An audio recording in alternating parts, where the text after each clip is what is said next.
At the end of the day, people have to understand that you're going to be saving some money on the backside, because before you buy the EV, you don't realize it, that you don't have to go to the gas station once a week or twice a week or 3 times a week. Your gas station's at home every single day.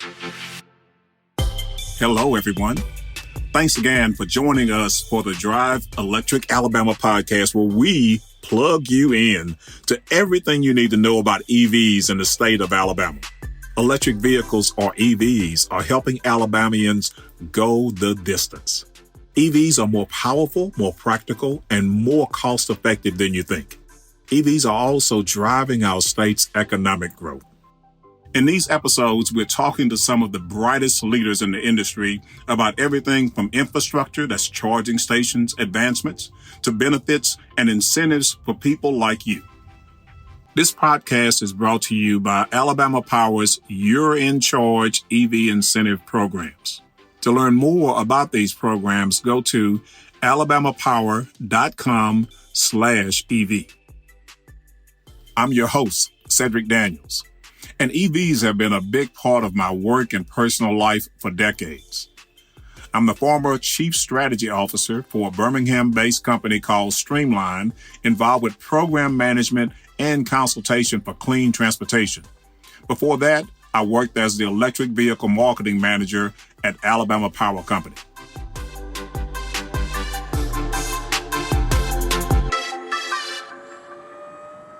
Today, we're diving into the world of auto dealerships and automotive manufacturers and how they're embracing the electric vehicle revolution. On this episode, we'll be speaking with 2 guests. Mitchell Watts, Vice President and co-owner of Town & Country Ford in Birmingham, Alabama. And later, you'll hear from Ron Davis from Alabama Automotive Manufacturers Association, AAMA. Welcome to the podcast, Mitchell, and thanks for speaking with us today. Now, let's get started. Can you share with us a little bit about your background as far as who you are and what you do? Absolutely. First off, thank you so much for having me on the podcast. It's an absolute honor.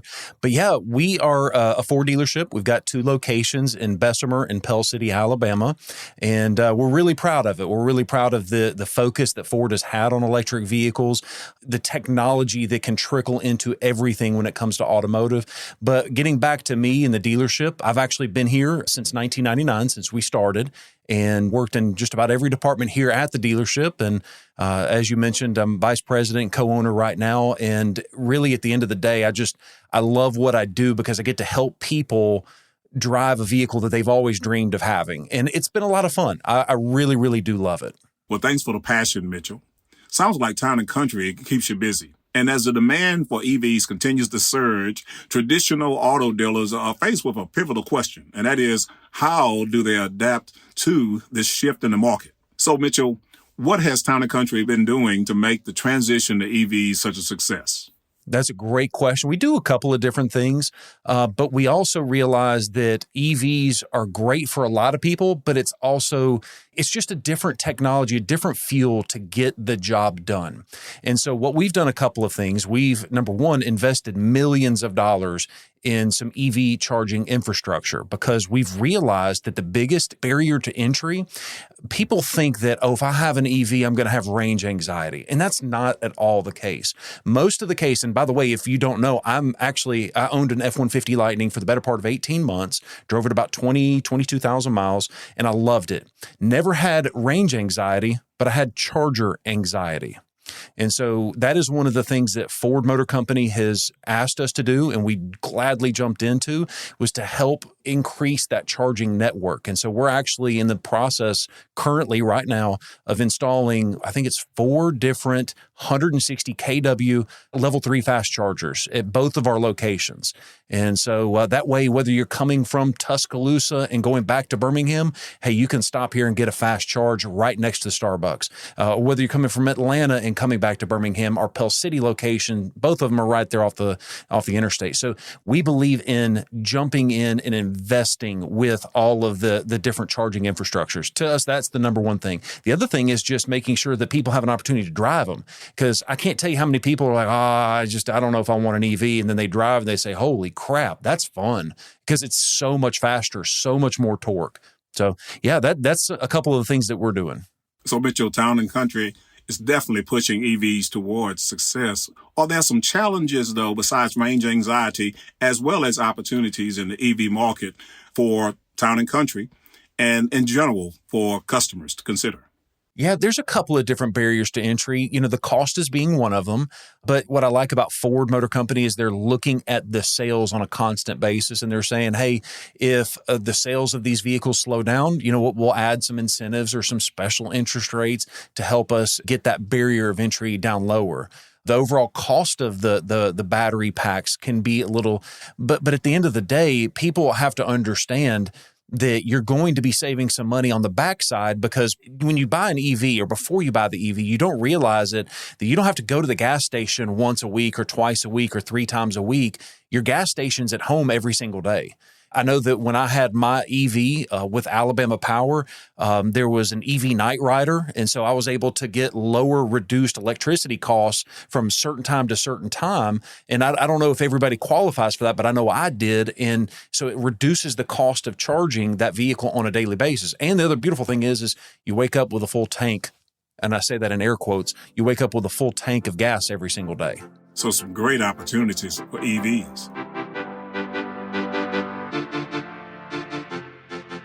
I know that people listening to our podcast and wondering if EVs are right for them.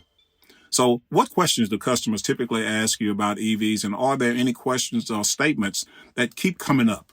That's a good question. So the biggest thing that I keep hearing people mention is, I don't know if 300 miles or 320 miles on a charge is going to be enough. Basically, it just goes back to range anxiety. And then what I have to realize is that these people need to actually experience the technology, because it's a complete paradigm shift on how people consume the fuel that is needed to power that EV. As I've already mentioned to you, you don't have to stop at a gas station anymore. You wake up with a full tank or a full charge every single day. There's very few people on the planet do 320 miles worth of driving every single day. That's the beautiful thing about it. It is one of the best around town vehicles a person could have, if that is what your goal is just comfort, convenience, quietness. I highly recommend the EV.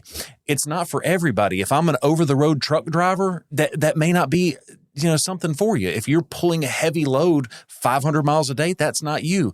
But that's less than 1% of the population that fits into that particular build. How's your dealership handling maintenance for EVs, and are there any special warranties for EVs? That's another great question. So the maintenance, I'll cover that one first. That's where a lot of people have really enjoyed the EVs, is because you don't have any oil changes. There's a lot fewer moving parts in an electric vehicle, because instead of having a camshaft and having a piston and then having the timing chain and all these different moving parts in an internal combustion engine, with an EV, you pretty much have the electric motors and a battery pack that stay still. And so there's a lot fewer things that need to be maintained. The overall cost of maintenance is actually a good bit less if you're looking at it in that regard. I will say that most people don't understand that an EV weighs more than a normal ICE vehicle of the same size. And so what you have to realize is that because of that, you do need to rotate your tires more often, because more weight on those tires will cause undue stress if you're not maintaining those tires properly. So if you're used to, rotating your tires every 10,000 miles, my recommendation is just to rotate your tires every 3,000 to 5,000 miles. And then that way you can still get as long of a life out of those tires as possible without uneven wear or anything like that. When you factor that in, the more tire rotations, and then compare that to the oil changes, you will see some savings after all of the smoke is cleared on the maintenance side. The other question that you had about the warranties, the OEMs, and I can't speak to all of the different manufacturers. I'm not a specialist in other OEMs, but I can speak into the Ford side. Ford is, I really believe that they trust the technology that is in these vehicles and the batteries. And I think that's one of the reasons that there's an 8-year, 100,000 mile warranty on the motors and on the battery packs and things like that. And the crazy thing is they've got a formula ahead of time. So when you buy that vehicle, and I can't remember the exact specifications on the formula, but I'll just kind of give you a general example so you can kind of understand. But if you drive the vehicle and you're 7 years into driving that vehicle and you've got 90,000 miles on it, and you're like, man, you know what? Batteries do degrade over time. Not nearly as bad as what most people think they do, but they do degrade if you don't maintain them properly, charge them properly, and have good habits there. But if you focus in on maintaining that battery properly, it will actually keep a nice long charge. And if it doesn't, if the battery threshold falls under a certain percentage, I want to say it's like 70%. So after 7 or 8 years, right before that warranty is over, if that battery pack can only hold 70% or 69% of what was originally from the OEM manufacturer stated, Ford will replace what is needed to get you back over that. So they will take care of that on a warranty 7 years, 99,000 miles later. So Mitchell, tell us about battery life. That's one of the common questions that I get from most of our customers. You know, we talk about this big warranty that Ford has got on these battery packs, but they still say, well, what happens if the batteries, what if the battery goes out? Do I have to replace the entire battery pack? Well, the good news is that Ford has designed every one of the EVs that they've come out so far with a modular battery pack. So you don't have to come up with this big number to replace the entire battery pack. Typically what happens is just 1 or 2 cells goes out. If you have an issue, big if there, if you have an issue, 1 or 2 cells goes out, and the way Ford has designed it is you can swap out that particular module and replace it with a good one, gets your vehicle back up and running, reduces the cost pretty significantly. And that's one of the things that I love. The other thing, just kind of talking about batteries and battery technologies, is Ford is coming out constantly with new technology to try and increase the overall battery life on the particular vehicle. The battery technology that we have currently in today's vehicles is a mix, but let's just talk about the F-150 Lightning extended range just so that we have something to talk about.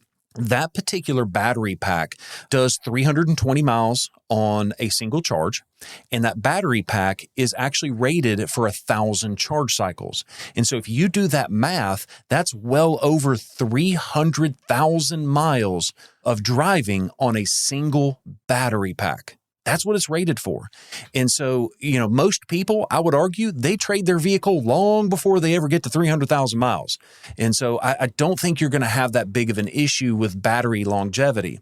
But Ford is taking it a whole nother level. They are coming out with a new battery technology that's already in certain vehicles like the Mustang Mach-E, the new 24 F-150 Lightning has it in some situations as well. It's a new battery technology called LFP, lithium iron phosphate battery technology. It's designed to give you more charge cycles out of that single battery pack. So instead of it being worth, 1,000 charge cycles, it might be worth 3,000 or 5,000 charge cycles, which means that the battery pack can last 3 to 5 times longer than the original battery technology. And so Ford's really investing in this new technology to make sure that people have the peace of mind of, hey, this battery is not going to just disintegrate after I hit 100,000 miles.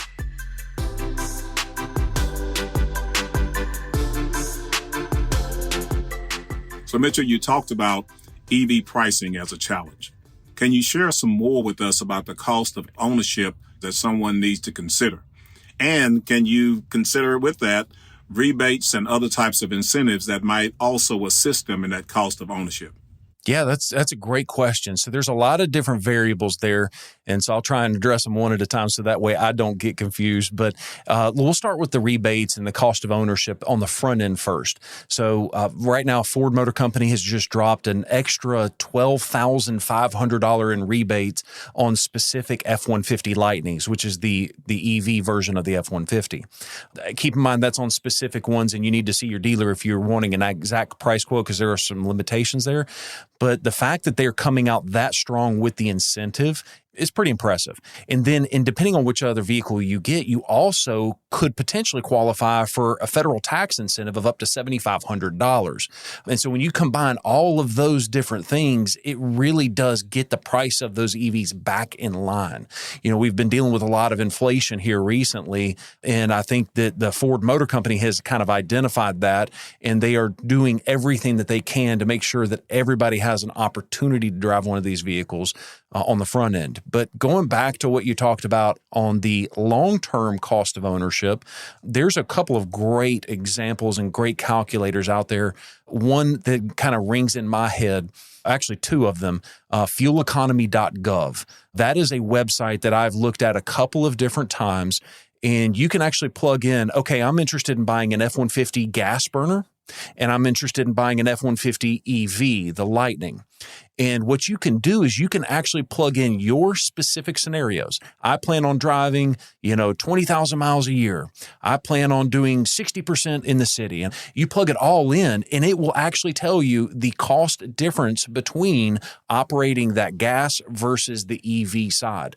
And every single time that I've calculated it, the EV saves you a significant amount of money. Now, does it sometimes compensate for the upfront cost of ownership? Well, that all depends on how long you're going to drive the vehicle. So I can't tell you every particular situation which is better for you. That's the reason I like the EVs, is because it's just a different technology, a different fuel to get a different job done. Another thing you can do to look and identify at the overall cost of ownership is something from Edmunds. So if you just go to Edmunds and look at their true cost of ownership, you can plug two vehicles side by side and see exactly what the overall cost of ownership of that vehicle is side by side. It's beautiful because you can look at the initial purchase price, the maintenance cost over a certain amount of time. It covers everything, the overall cost of ownership, and you can compare that versus ICE versus EV. And I think a lot of people, if they did that, they would be buying more EVs. They just don't know to do that research on the front end. That can actually give you a long-term look at the cost of this vehicle versus the other vehicle, and it factors in everything from the maintenance to the potential fuel prices, whether it's EV or whether it's electricity or whether it's gas, and it can help you make a more informed decision. I think if more people did that kind of research before making their next decision, you'd have more people picking EVs. Valuable information, Mitchell. So thanks for coming to talk to us today. So this has been very, very informative as a conversation about EVs and what's happening right now in everyone's backyard in Alabama.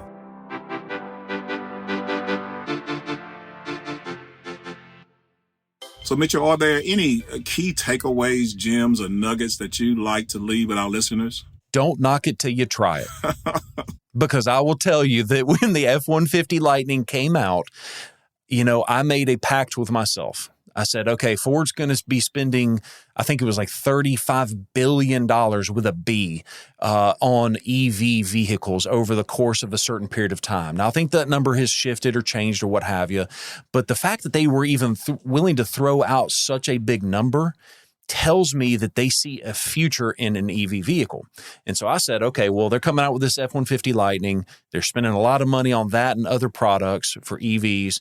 And keep in mind, you're talking to a guy who grew up driving these massive lifted trucks, ICE vehicles, gas guzzlers. So I love all of the different technology. Just think it's just a different technology to get the job done. And in full disclosure, I wasn't that excited, but I said, you know what? If we're going to be selling these things, I better be able to explain it. And I better be able to understand it. And there's no other better way to actually to drive one.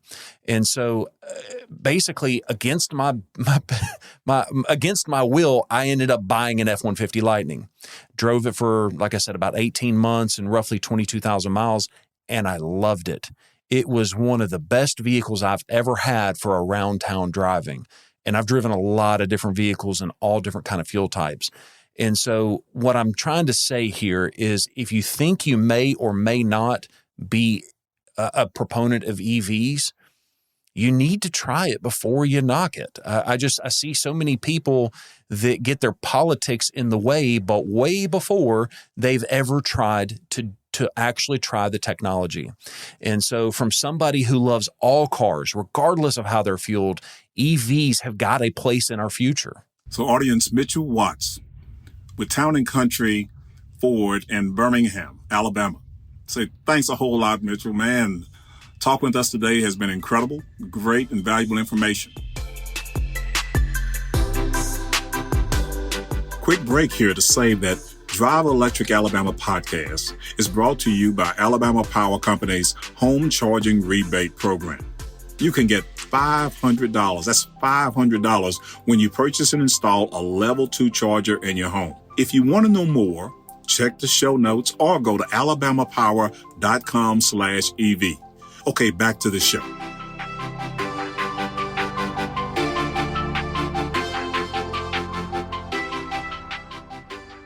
Welcome back. We're here with Ron Davis, President and Chairman of the Board of Alabama Automotive Manufacturers Association, or sometimes referred to as AAMA, AAMA.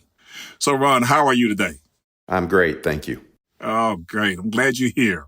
So, Ron, tell us about yourself and how you got started and what's your current job?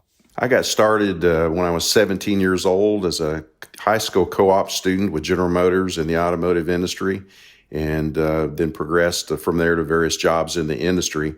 And one aspect of how I got started, I'd like to highlight that my senior project at Purdue in 1978 was to build an electric vehicle. So there I was riding around on campus with an electric vehicle that would go about 25 miles an hour, and that was my first exposure and also started excitement in me around the possibility and the future of electric vehicles. And today I'm the president of the Alabama Automotive Manufacturers Association and just love what I do.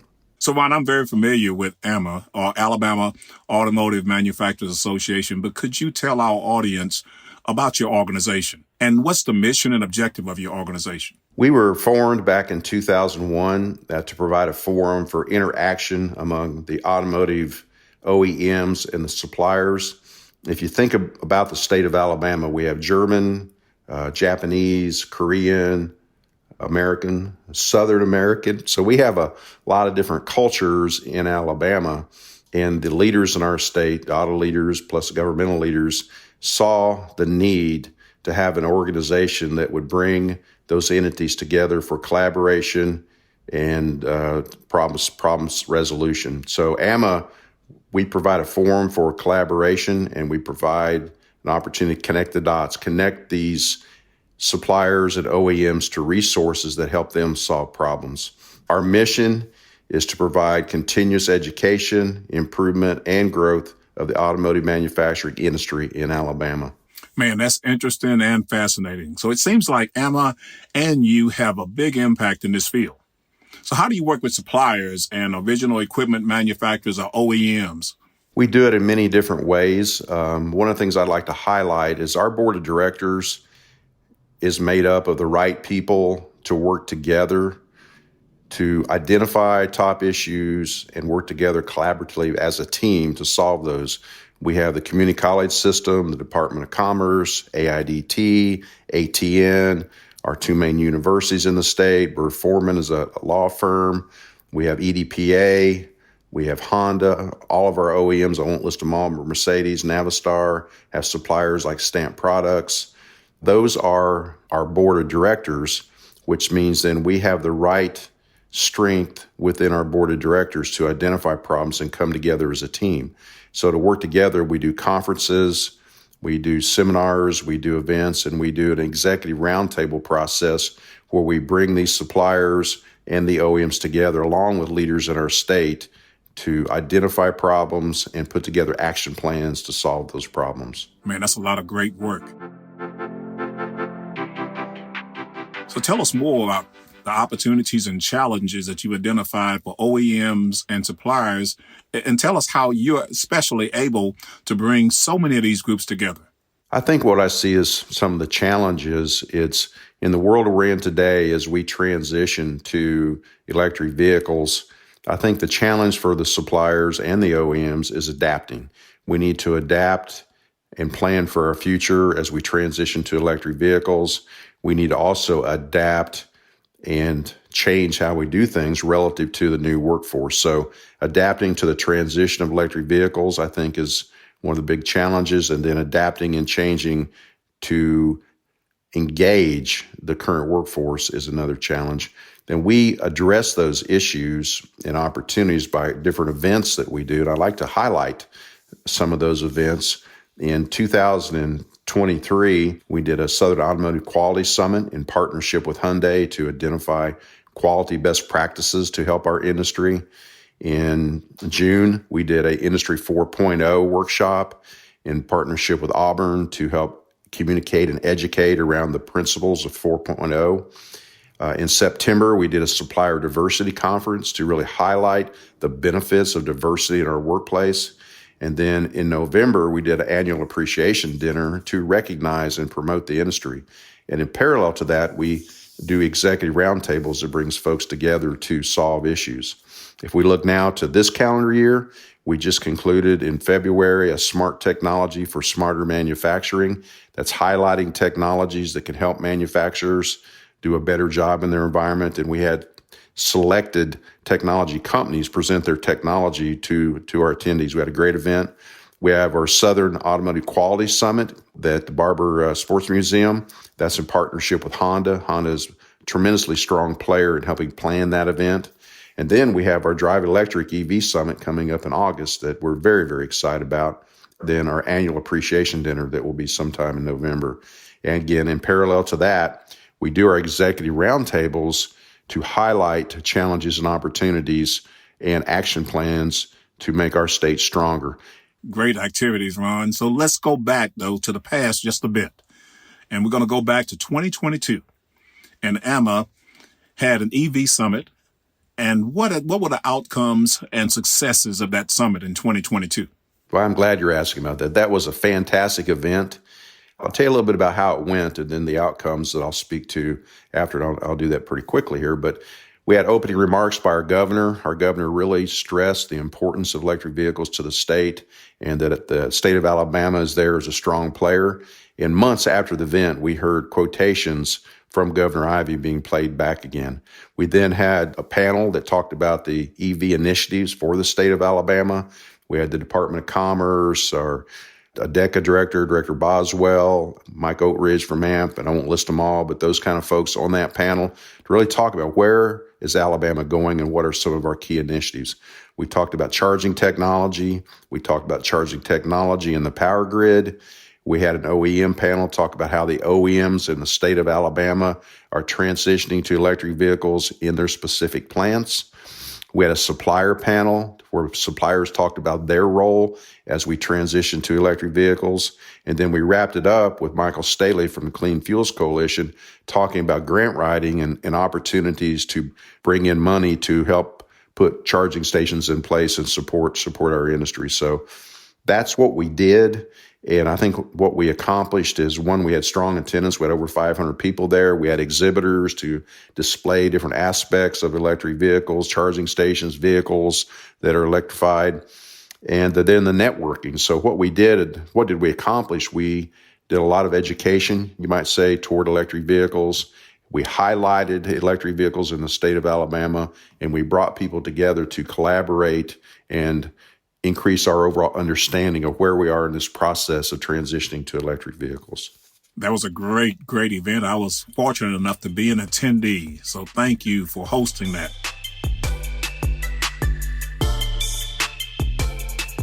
Now let's move on to the future. What are the goals and objectives of the 2024 EV Summit? Well, we learned some things from the summit that we did in 2022. And we have benchmarked other EV events across the country, mainly through Mike Oatridge.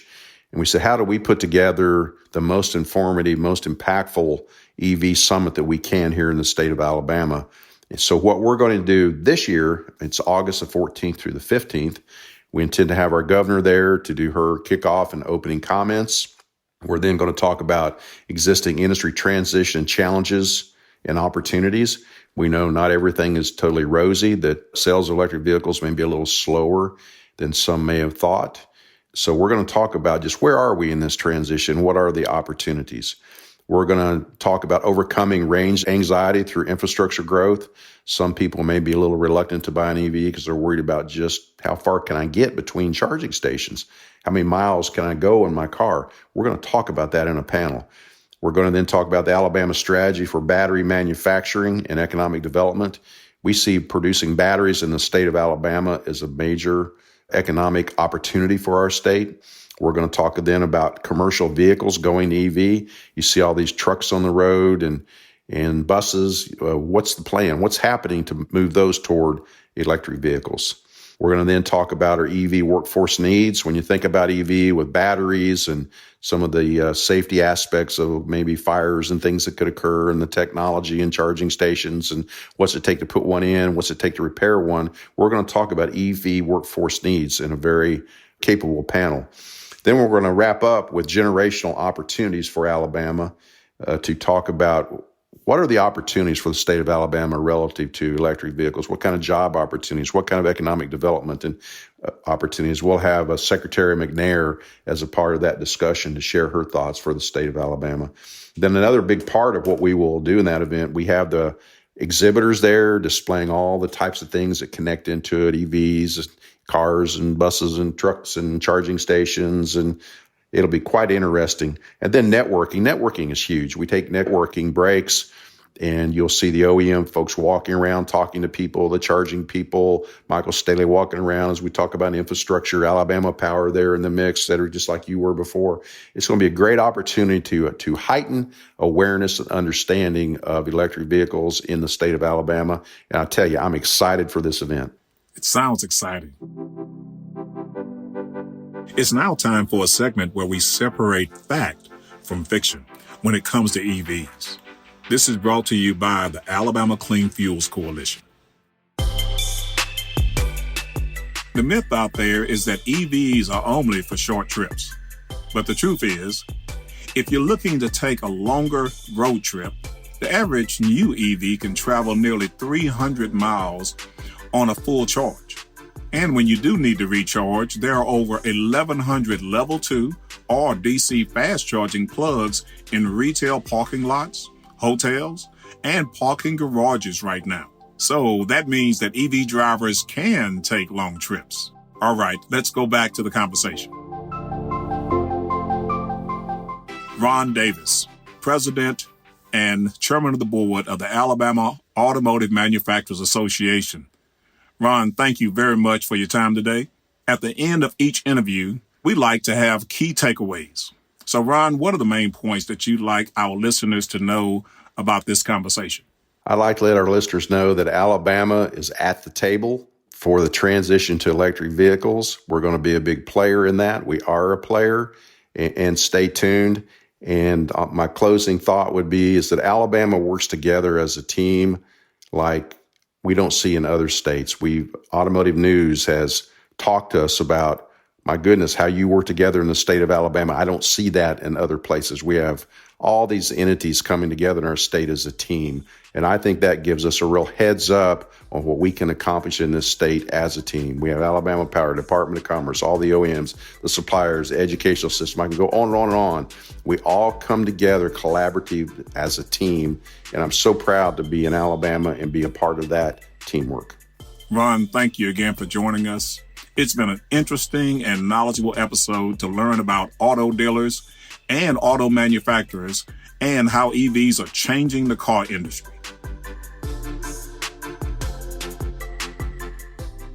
In the next episode, we're going to talk about electric vehicle batteries, and I'll be speaking with our guest, Mike Oatrich. He's the Executive Director of Alabama Mobility and Power Center, also known as AMP. Stay tuned, and we hope to see you then.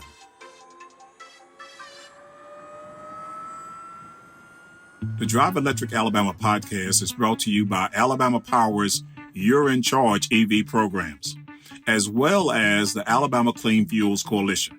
The series is co-hosted by me, Cedric Daniels, and Michael Staley. And the podcast is produced by Ingredient.